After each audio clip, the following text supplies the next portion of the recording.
Hello, my name is Jordan Klein, and I am the host of Fireside Paranormal Podcast. If you're into ghosts, UFOs, cryptids, the unknown, then pull up a chair and join me by the fire as we hear real stories from real people. Each episode, I interview paranormal investigators, authors, experts, and legends in their field.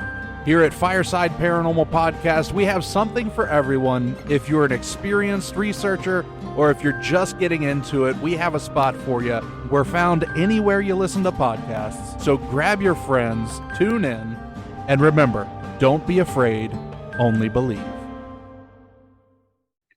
Welcome, everyone, to Life Beyond 6 Feet. I'm Damien from RKB Paranormal, and this week I have Leah and Shannon from Michigan Soul Tribe Paranormal. Ladies, welcome to the show. Thank you. Glad to be here. Thank you for coming on to the show. And I always just like to just dive right in. So where are you guys based out of in Michigan? Well, we're in a couple of different locations. We're more on the eastern side of Michigan. So we have a couple gals who are in Macomb County. We're located in St. Clair County. And then we have another gal who comes all the way from Tampa. All right. So it's the 5 of you total, correct? Yes. All right. So how did this coalition of ladies kind of come to be? How did this team kind of get formed? Go ahead. I'll leave that one to you. Well, my mom, my sister, and I, and I guess Heather as well, started when my sister and I were very young, just doing little trips to the graveyards and things like that. And then when we got a little bit older, we decided to do an actual investigation at Eloise. And that's when Carly kind of came into the picture. And then from there, it kind of just continued, and we decided we needed a name, and then here we are. Yeah, so like, when did you actually form the team? Like, what year? Ooh, I would say, gosh, I think it was 2019. Like three years ago. When did you get married? I think, yeah, 2019. Yeah. 2019. All right. So y'all been around for a few years. So now, apologize in advance if I'm wrong, but I'm going to assume you're mother and daughter. Yeah. Okay. That's kind of what I thought. So where did the name kind of come from? Because it's kind of a mouthful. It's kind of a long name, and it's different. So I'm just kind of curious who came up with this name and kind of what's the meaning behind it. Well, we were on a paranormal investigation, believe it or not. What hotel were we at? Do you remember where we were? No, we were at Pictured Rocks. Oh yeah, we were at Pictured Rocks, and someone was doing readings online, and I was like, oh my gosh, I'm gonna, go on there and put my name in and see if she'll call on me and do a reading for me. It was a Facebook Live. Yeah, okay, it was a Facebook Live reading, and I can't remember. Was it Brandy that was doing it? I don't remember who it was. It might have been Brandy, I think, from what was it, 28 Days she just did? 28 Days Haunted? Yeah. I think it was Brandy. And she actually picked me, and she was giving me some information, and she had mentioned, that I would be gathering my soul tribe. Okay. So that's kind of where the word soul tribe came in. So when we were looking at different names and things of that nature, Soul Tribe definitely had to be in there, because that's really what we are. I mean, we're family, but we're also kindred spirits. So okay. That's how that came in there. And then we were trying to figure out, how do we incorporate where we're from? Obviously, Michigan came in, and then paranormal was the next obvious choice. So we were playing with acronyms, like what would be a cool acronym? Right. So we messed with it, and we were playing with it. We came up with MIPS. MIPS. Okay, yeah, that works. So you kind of have Brandy to kind of thank for part of your name, then, huh? Yes. Yeah. I may have to ask her about that, because I've actually got her scheduled for season 2. So. Oh, cool! Yeah, yeah. So if I remember, I'll have to ask her about that. So what's kind of some of the personal experiences you guys have had, like not during investigations, but stuff that kind of you experienced that kind of led you to this whole thing? It goes back a long ways for me. I kind of got the girls started into it. No judgment here. Like she said, when they were younger, my cousin and I, Heather, who's our other member, decided to take them on a ghost hunt in a cemetery, you know, and that started their interest in it. But for me, I've always had things my whole life growing up. I've seen things, heard things, feel things. That's how I kind of got my name in the group as a paranormal sponge. Right. I have a tendency to just kind of feel. I'm not psychic or medium or anything like that. Unfortunately, kind of intuitive in a way. Yeah, exactly. I wish I had those skills, but I don't. Right. So I think that's kind of how it all started. And ever since then, we, you know, introduced the girls to taps when they came out, watched them ever since, still watch them today. Right. And that's kind of how we all got started. So just like everybody I've interviewed on this show, it kind of started when you were a kid. And for your daughter, it started with her when she was a kid. So that's been a common trend for everybody. I think it's just you don't just pick this up one day and say, you know what, I think I want to do that. It's that initial, what's the word I'm looking for? Oh, I can't think of the word I'm looking for. That initial bug, I guess, was placed as a kid, and it just kind of grew from there. So that's I would definitely agree with that. So what's one particular thing for both of you that you kind of personally experienced, whether it's at an investigation or just say at a cemetery or in your own home, that kind of just scared the hell out of you? Ooh. Let me think about that for a minute. I don't know that I've had anything like scare me.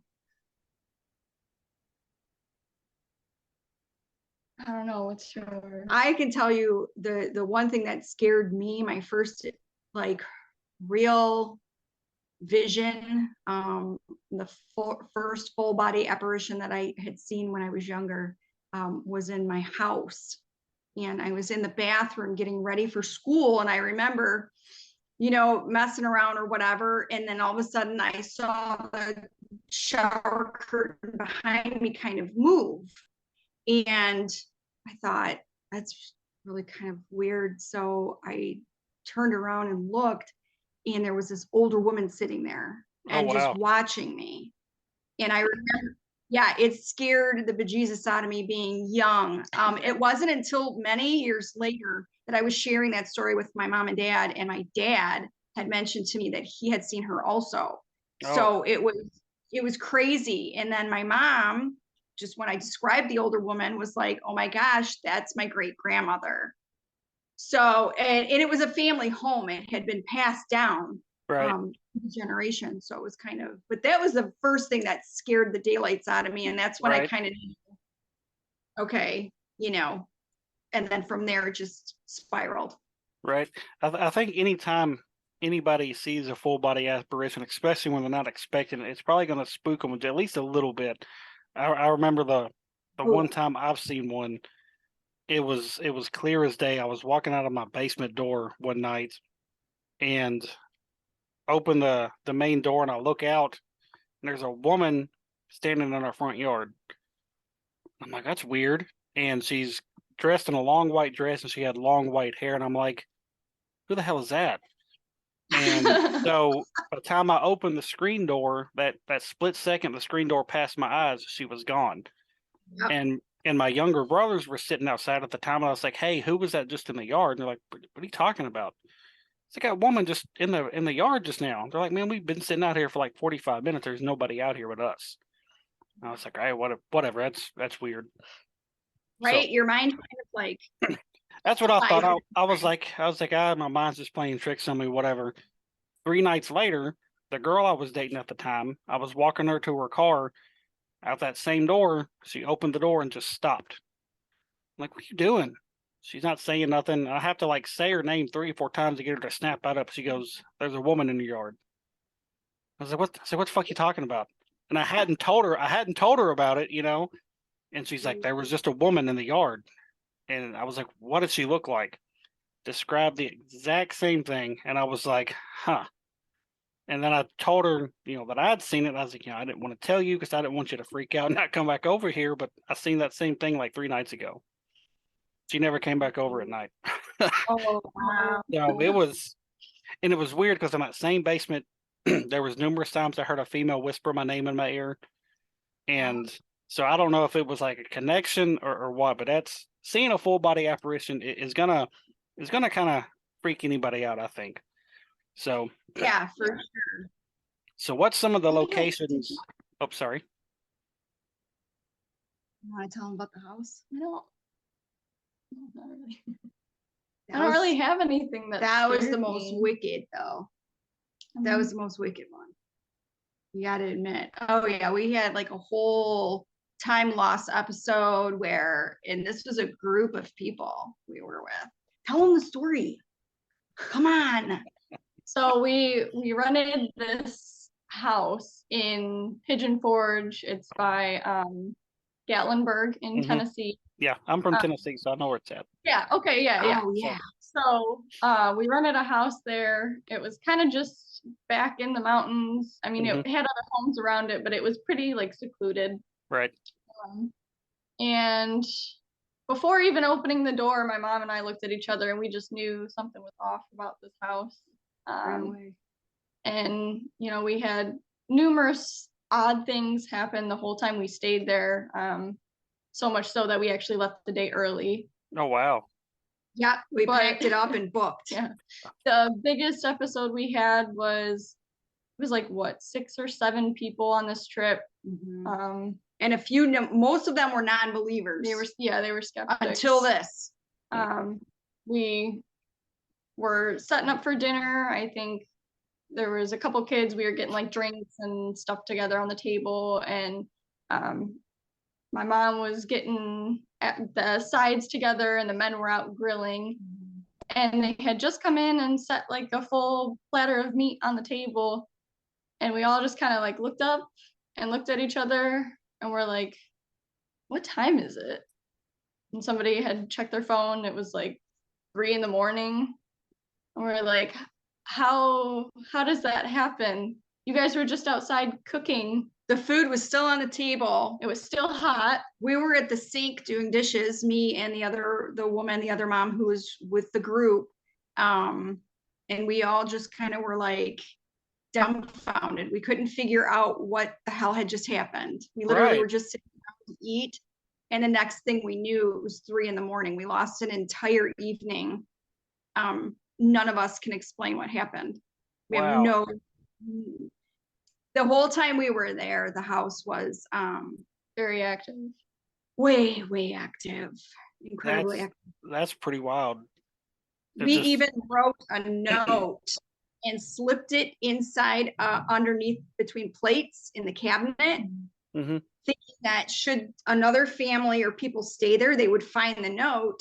Right. And we left a phone number to call us if they had similar experiences or anything like that. That's insane. I don't know what I would do if I just woke up from a time slip like that. Yeah. So It was very odd. We had multiple things happen, but that was the most significant where we just could not, there was no explanation for it. I mean, the other couple that was with us ended up moving their mattress into our room. We all slept together. wow. And like Leah said, we left a day early because even the non-believers were like, this is it, we're out of here. Right. To have one person experience it, that's one thing, but to have 6, 7, 8 people to experience the same thing, there's almost no way to explain that logically. That's crazy. And it's funny that you mentioned, that area. When me and my wife got married, we went up to Gatlinburg for our honeymoon, and the cabin we rented, we didn't experience anything, but it just felt like the entire time we weren't exactly alone. And it was just, I don't know, it's something about that area. And it's a lot of, Native American land too. So that may have a lot to do with it. Funny you say that too, because early on when we were walking through the rooms, checking everything out, I had sat down in one of I guess it was like, what would you call that? Not a foyer area, but I don't know, it was some weird room. Yeah. And that was what I said was I can hear Native American something. I could hear either chanting or singing or something of that nature. It's definitely Native American based. There's something going on here with that. And That's so yeah, it's funny that you say that. yeah, that's crazy. So you guys were based out of Michigan. So what's some of the locations you guys have investigated in Michigan? Eloise. Heard of that one? Yep. The Stimson Hospital, we're actually going back to for our second time on Saturday. Think I've heard of that one. Yeah, that one's a little bit smaller. I'm trying to think what else. Oh, the cemetery. Oh, the Witches. Memphis Cemetery. Yeah, the Witches Ball. Yeah, where the Where else? There's not too many places in Michigan that we've Yeah. gone. there's not too many places in Michigan that are easy to get into. That's true. Yeah, Traverse State Sanatorium, I think. They changed that into a shopping mall. Yeah, so you Oh can't, wow. can't go there anymore. Mhm. No, can't do that. I think that's it in Michigan that we've gone to, actually. Yeah. Yeah. Okay, so where's some places you've traveled outside of Michigan if you guys do travel outside of the state? Ohio's been the big one recently. We've been Ohio State. Reformatory. Nice, Yeah. nice. Congress was in Illinois. Where else? Oh, we went to Colorado. What's The Stanley Hotel. Stanley Yeah, Hotel. we've been Yeah, that- there. That's one of the big dogs. Yeah, I had another time flip there too. Yeah. Oh Our last wow. Where else? We've been to a few different places. I can't think of them all off the top of Oh, my we head. saw Robert the Doll in Florida. Oh yeah, we did go visit him. Oh no shit. Yeah, That's- that was awesome. That's good. wild. So you guys aren't afraid to travel outside of the state, obviously. So it sounds like probably Florida, California is probably like the farthest you've traveled so far. I would say, yeah, Colorado. yeah, the farthest, Colorado. Yeah. So is there any places like what's like your paranormal bucket list? Oh, Shoot, I have it's a like the list of sun. 40. I have a list of 40 and it has all the destinations, how far away they are from us, Oh wow. how much they cost, how long you get to investigate for. Mhm. I have a whole list. We've got tons of places. We take everything from everybody and add it on there every Right. time we find something. Yep. Yeah. Yep. So Well, our goal this summer is to hopefully get to the Conjuring House. Oh yeah, that would be pretty intense. If you guys make it to Tennessee, I have a whole list of places you can hit up in Tennessee that are super active. Brushy Mountain State Penitentiary. It's actually over close to That's on Knoxville. our list. Yep. That's where our team kind of got our unofficial start, and we heard everything from disembodied voices to hearing the cell doors slamming to having stuff thrown at us, and yeah. it was intense. And Old South Pittsburgh Hospital. We've been there once, but it was during a public investigation, so we didn't really get to do anything. But they say it's super active. Actually, the same guy that owns Old South, he just recently purchased another old hospital and has opened it up for investigations to the old historic Harriman Hospital in Harriman, Tennessee. They say that one is like intense. Destination Fear, their new season, they do an episode there. I do. Okay.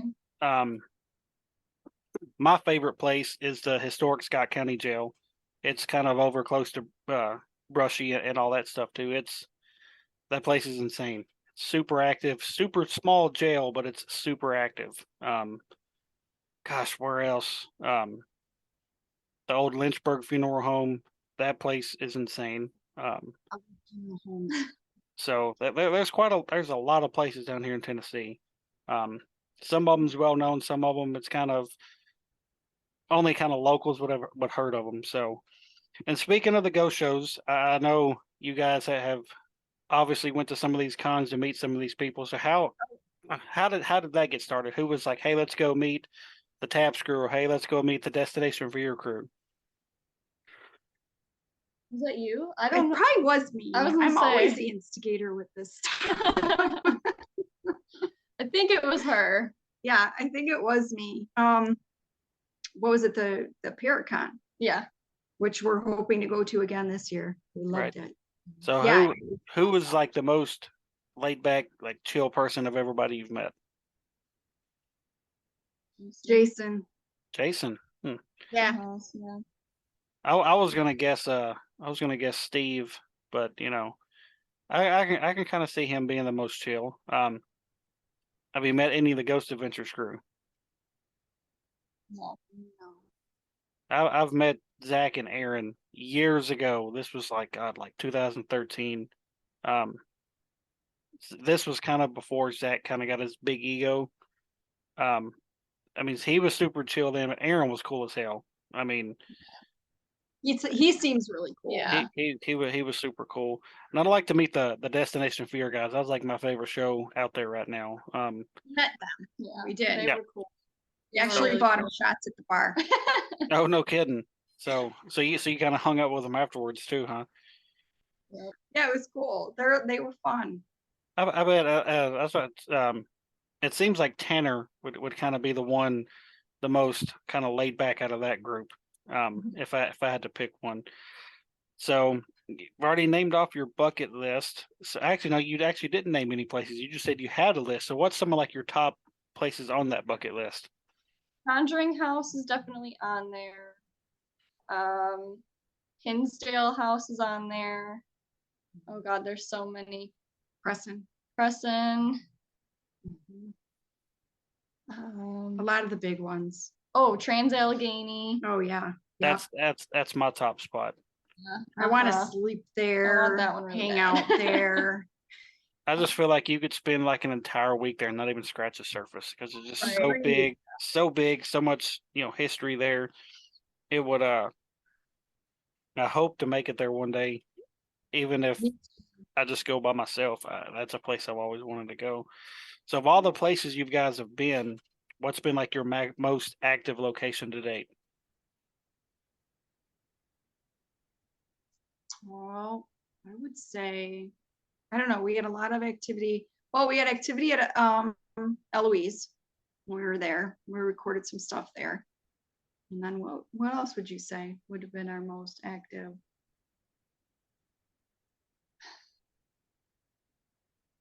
It's hard to. I want to say Stimson, even though I think so. I would go with Stimson. we didn't have any like real equipment at the time when we first went to Stimson. But we had odd things happen, weird smells, lights turn on and off. Yeah, we had the video. We did have a video camera that was zooming in and like by itself, zoomed in on a doll that you're supposed to pay homage to when you're there, which we thought was kind of interesting. And then there was a couple of, we're not like huge people with orbs. Like we just, right. okay, it could be anything.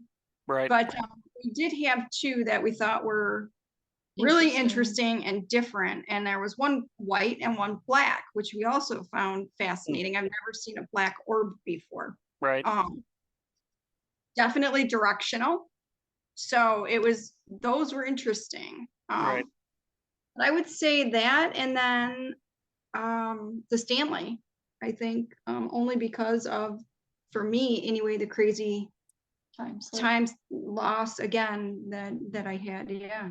So wow. that would, the time slip that still just kind of that trips me out. I don't know what I would do if I experienced something like that.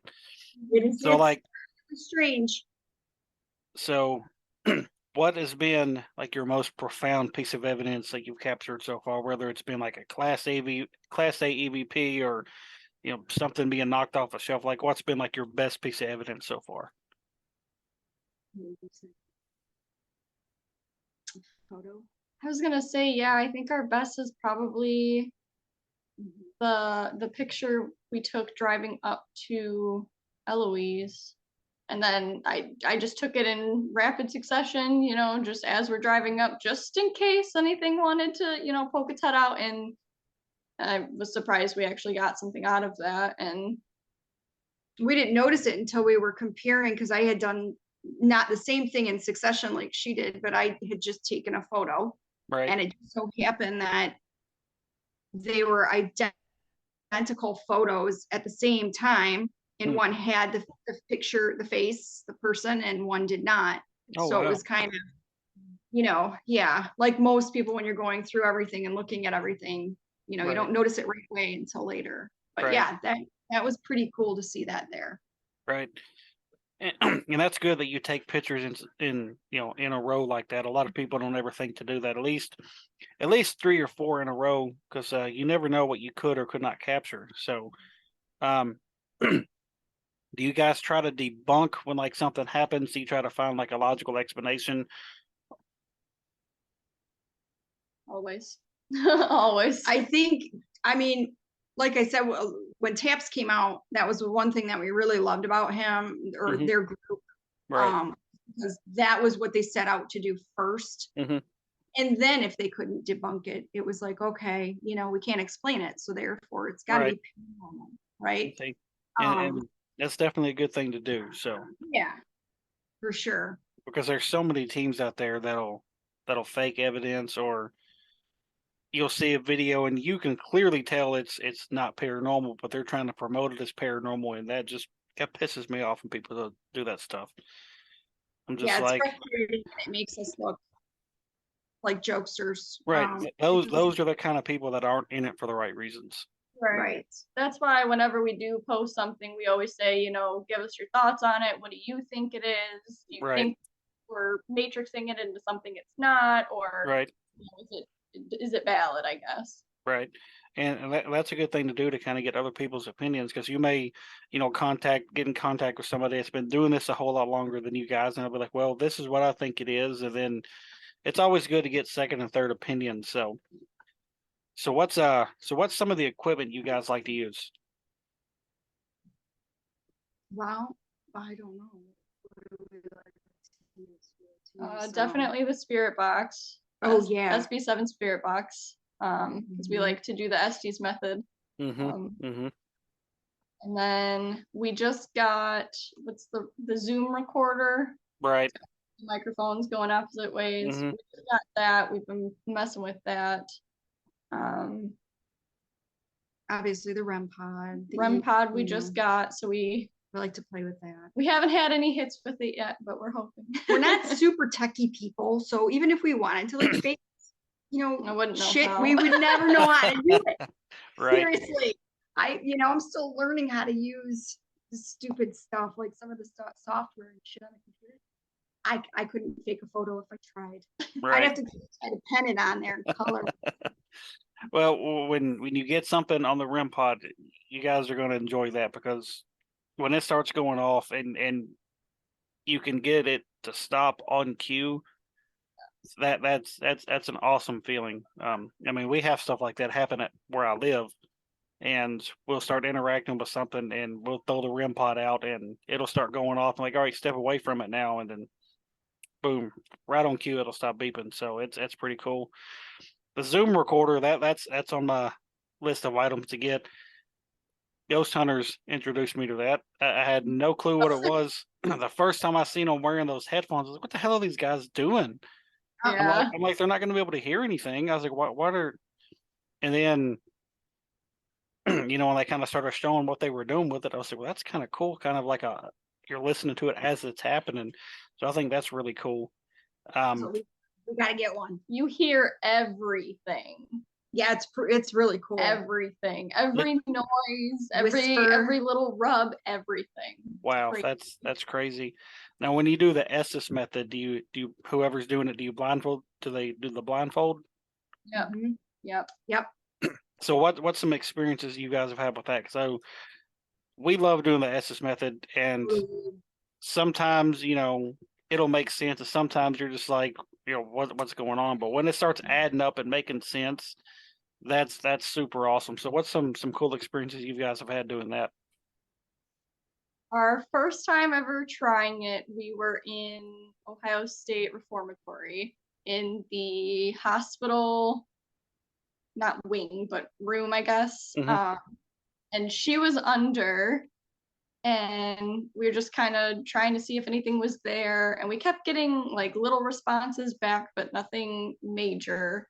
And then somebody came through and was just very talkative, and there were other people that were also there for it, and they had a flashlight and they were walking into the room, and she goes, "Light, hide." And we're like, "Oh, okay, that's interesting," because she was blindfolded. She had no clue, what we were asking or what was going on around her. But then, what was this most recent one that we did? Was that at one of the hotels? It was at the hotel where the couple started arguing. Yeah. And we started fighting. What hotel was that? We bounced around so much I can't ever Wait, remember. like an actual living couple started arguing? No, No. it was Oh. a deceased, and we're assuming it was a couple. We're not 100% sure. But I was under again, and this male was coming through, and he was talking, and then in the background I kept hearing this female trying to talk, and he would cut her off every time. And towards the end, she finally had enough and started really pushing through. And I had to take the headphones off because they started yelling at each other. They were like just bitching back and forth so much. I had to take the headphones off, and I'm like, oh my gosh, you guys, we just made these guys start fighting. Like, what do we do now? How do we fix this? How do we get this? I can't leave them like this. Wow, that's pretty crazy. It was pretty cool. But the Ohio State Reformatory that you're talking about, that was where the fire. Remember, there was a fire that happened, and didn't I say like he was talking about being hot? Mm-hmm. That was in another room. That was in the where they put everybody when they moved them from the first jail to this one. That was in, I think it's like the attic they call it. Okay. And then we got a name, which was on one of the plaques.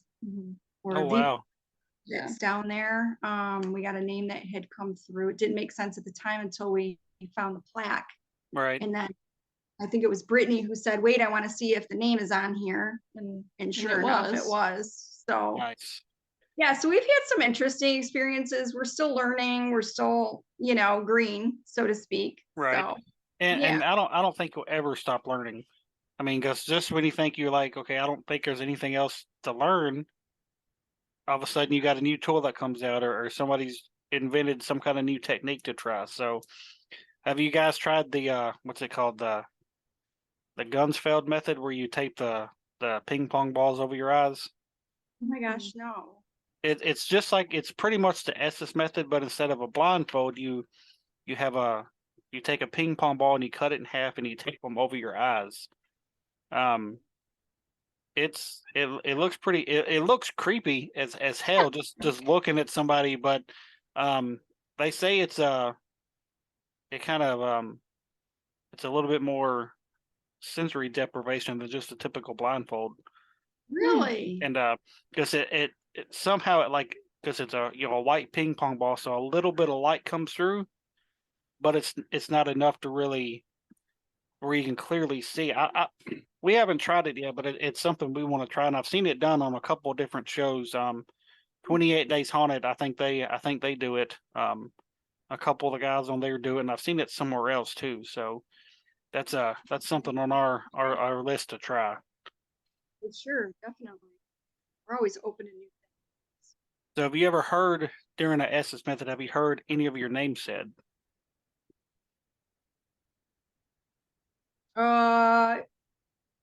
Actually, I think you guys said this last one with the couple that was arguing said my name. I was out in the hallway. That wasn't during an Estes Oh no, method, it wasn't. though. It was the spirit box, wasn't it? Yeah. I don't think we've had any names come through. No. It's pretty wild when you hear your name called. I would think so. When we went to the historic Scott County Jail last year, it was just me and my best friend that went this time. And we went back a couple of months ago, and it was me and him and my wife and my sister-in-law. We went the second time, and we had Josh in the hallway doing the Estes method, and almost one of the very first things that came out was my name. Wow. And then it wasn't just a few minutes later, his name came through. And wow. what we captured in that hallway, was our most profound piece of evidence. And so it was almost like whoever did what we captured was back there talking to us. And we kept trying to interact, kept trying to figure out who it was that done that. And after about 20 minutes, we finally got a name. And I don't know if the name was of somebody who actually was there or somebody just kind of passing through, but we finally got a name. And the Estes method is crazy for those who's never tried it. Because like I said, sometimes it'll make sense because the person that's under, they're just saying whatever they hear. They have no clue what's being asked or being said, but then when you start putting two and two together and you're getting intelligent answers, it's like, how do you explain that? Right. So, and heck, one of our best EVPs we captured during an Estes session, and it wasn't even through the Estes method. It was captured on our video camera. Wow. And we were doing an Estes method at a hotel up in Kentucky, and the clips actually, I think that's the short clips posted on our Instagram and stuff, but you can hear me talking because I'm doing the Estes method. You hear one of our teammates, they go, "Are you Pop?" And then you kind of hear my wife whisper, "Who's Pop?" And then right at the camera, you hear somebody say, "That's not my name." Oh, wow. And it was so insane. And of course, we didn't realize we captured it until, a couple of days later when I'm going through everything. And I was like, holy shit. I was like, that's like clear as day. And so that's probably been our best EVP. All right. So I'm going to kind of get your guys' kind of opinions on a few things. Provoking. How do you guys feel about provoking? So I know some people's against it. Some people they're against it, but they'll do it to an extent, and then some people just they don't care. They'll do it. They'll do whatever they can to get a response. I would say that we're not 100% on board with that. We kind of feel it's a little disrespectful. We're not like, however, I mean, we will gently not like push a little bit, Right. but we're not Zach Bagans provoking, Right. kind of a thing. Right. We just don't, I don't know. To us, not everything is demonic. Not everything is evil. Not everything is like. Right. And see, you don't ever know what you are interacting with, and say it is something evil. Yes. You go in there and trying to purposely piss it off. You don't know what could happen. So, and we're kind of like you. We kind of more or less motivate more than anything. Yeah. If they're doing stuff, we'll be like, okay, well, you're doing this, so I want you to show us more because I know you can. And when we start doing that stuff, sometimes does start picking up. So, yep, without having to be nasty and bitchy about it. Right. We have been to one location where they told us you have to do that in order to get a response out of one of the spirits. Okay. And I was like, well, I'm like, if that's the only way to get them to talk, I'm like, I guess so. And it was in an old jail, and the guy, the spirit's nickname was Mr. Nasty. So yeah. So that's been the one and only time we've really ever done that. So crossing over, how do you feel about crossing over a spirit? Well, I feel like we have our spirit guide here. I mean, that's kind of the goal, right? Like, I don't know that we want them to still be lingering. I would like to think that there's something beyond here and hanging around here. Do I believe that there is a realm similar to ours that we call the other side? I don't know. I would hope that it's something more elevated. Right. So, I mean, I'm not really sure the question if you're asking, do we believe in crossing over, or are we helping them cross over? How do you feel about somebody that that does cross over. They're like, okay, I'm here. The spirit is telling me they want to cross over. I want to help them. Do you agree with that, or do you think that should be left a priest or something like that? No, I think it's worth a shot. I mean, if Yeah. they're asking for help and you can kind of guide them to the light per se, Right. then why call in anybody else if you're able to help them out in that way? Right. But obviously, if you can't, then at that point, yeah, I mean, you need to Right. out for help. Yeah, if you can get them to understand that they are no longer living, that they have passed, and you get the feedback from them that they are understanding this, Right. then I think it's okay to try to help them move on, for sure. Yeah. Okay.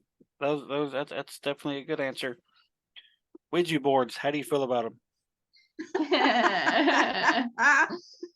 Well, some of us are a little divided, I think.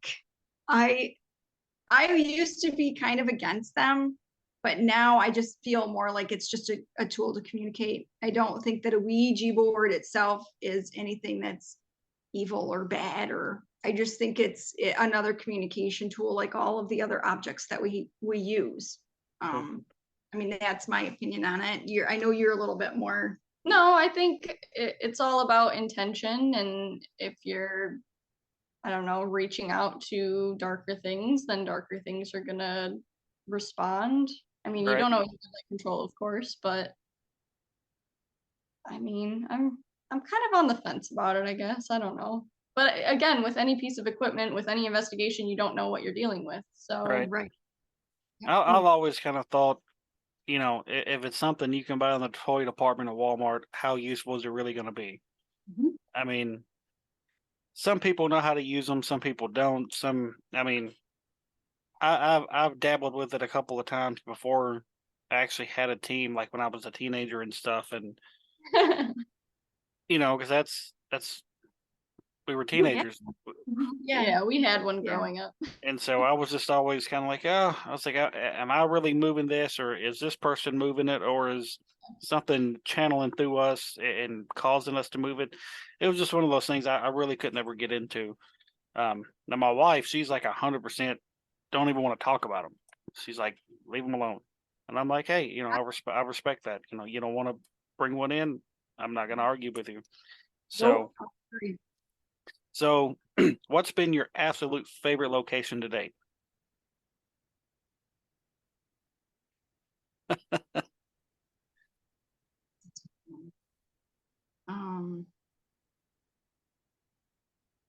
Gosh, my absolute favorite. Oh, experience-wise, I'd have to say the house in Tennessee. Believe it or not. I mean, that was where the most shit happened. That was absolutely out of this world crazy. Cannot explain all the things and I mean, it was every single night without fail. And it wasn't a noise. It was like full on just crazy. I mean, we're writing it. We're actually writing like a little journal about it. Leah is. Another podcast reached out to us and was asking about our, most profound experience. And so I decided I was going to tell the story. And when I finally typed out every single day of what occurred, it turned out to be a 4-page long story, I guess. Wow. I wish we can, I don't know if we're allowed to share. Are we allowed to share what the name of it is? I don't know. I don't know if they would appreciate I don't think because so. they rent it out. They rent it out, obviously. But it's a huge white, what would you call it? Like a colonial with pillars in the front. It's up on a hill, and it's like the classic spooky horror film house. Like just yeah, it definitely was like a back in the day, right? Home. I the name of what they call the style, and I can't think of it. But out of all the places we've been to, that would be the one. But now with you describing that house, it kind of makes me wonder if there was any kind of significance to that house during the Civil War. That's what it looks like. That's exactly what it looks like. Is it has the big pillars in Right. the front. It has a balcony that's up on the top. So yeah, I mean, Pillars, right? yeah, that's yeah. So, Leah, what would you say would be your favorite place? I mean, that house was definitely crazy, but I don't know that I consider that like one of our locations that we've gone to as a group. No, that's true. It's just that was just us. I think I don't know. I'm kind of torn because again, Stimson, we had a lot happen, but I really liked the Ohio State Reformatory. I did too. That was going to be my next one. Yeah, that's up there on my list too. And I want to go to the Stanley Hotel just to say that I've been to the Stanley Hotel. Oh, So it's beautiful. did you guys go there just to actually just hang out and stay, or did you actually go to like investigate? We went to investigate. Yeah. That was our very first investigation with me, you, and your sister. Yeah, that was it was a birthday present for me. Oh, nice. It was my 18th. Yeah, it was my 18th, and we decided to go. And we did stay there for what was it, a weekend or? I think it was 4 days. Yeah, it was. Now, do they actually stayed for a little while and? Now, do they actually allow investigations, or did you just stay the night and just kind of sneak out in the middle of the night and do stuff? Actually, they have their own investigating that they do in a separate building from the hotel itself. Where they take you into the basement with groups, and you kind of just sit down in a circle and go in the different rooms and stuff like that. Right. But then we did sneak out of our we did our own wander the hotel. Right. But I mean, you got to do what you got to do. Yeah, I think they expect people to do that. I mean, I'm sure, and they've probably experienced it more than once, and the worst they can do is ask you not to do that. Right. So where can guys and gals find you guys online?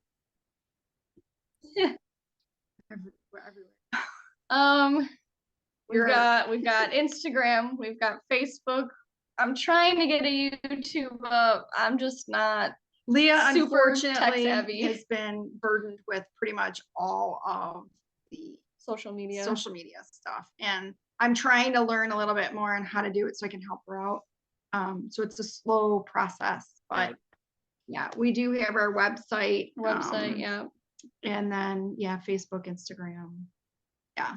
It is a lot taking on all the social media. So I run all the social media for not only my team, but for the podcast as well. So I run 2 Facebooks, 2 TikToks, 2 Instagrams, 2 Twitters, 2 YouTube pages. And so, plus I make all the promos for everything. I put everything together evidence-wise, because I'm the most tech savvy of everybody. So yeah, I'm like the most tech savvy of everybody on the team. So, and I enjoy doing that stuff too. And I do 98% of it on my phone. Yeah. Wow. So yeah, I don't really use my laptop for anything but recording the podcast. Like once this podcast is done, this interview's over, I'm gonna send this video to my phone, and what editing I do to it, I do it on my phone. So yeah, I feel bad for when we get a DVR system. She's gonna be stuck with that too. Yeah, that's something I've been wanting to get to. At least, a small one. I don't have to have like Ghost Hunters type setup, but I'd like to have one to set up into like a couple of rooms or something, just something kind of small. Because I'm sure, as you guys have experienced, just your regular handheld camcorders, their batteries drain super quick, and if you try to leave one set up and just walk away, you're probably only going to get about 10 minutes out of it. And Right. It's such a pain, and it's like we have probably, I don't know, 15 batteries, and we're constantly at a location, constantly having to keep them on charge.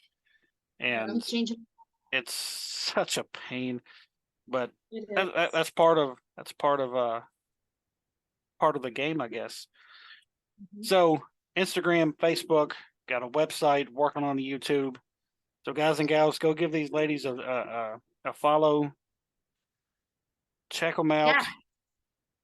If you're up in Michigan, hit them up, hang out with them. Just you may have some cool stories to share. And like I said, they're always always willing to learn. So we're also open to going with groups if they want to do investigations. Like, I mean, I don't know about everybody out there, but we're not millionaires, and right. Some of these places are costly. So They are, and even with 5 of you, it's still yeah.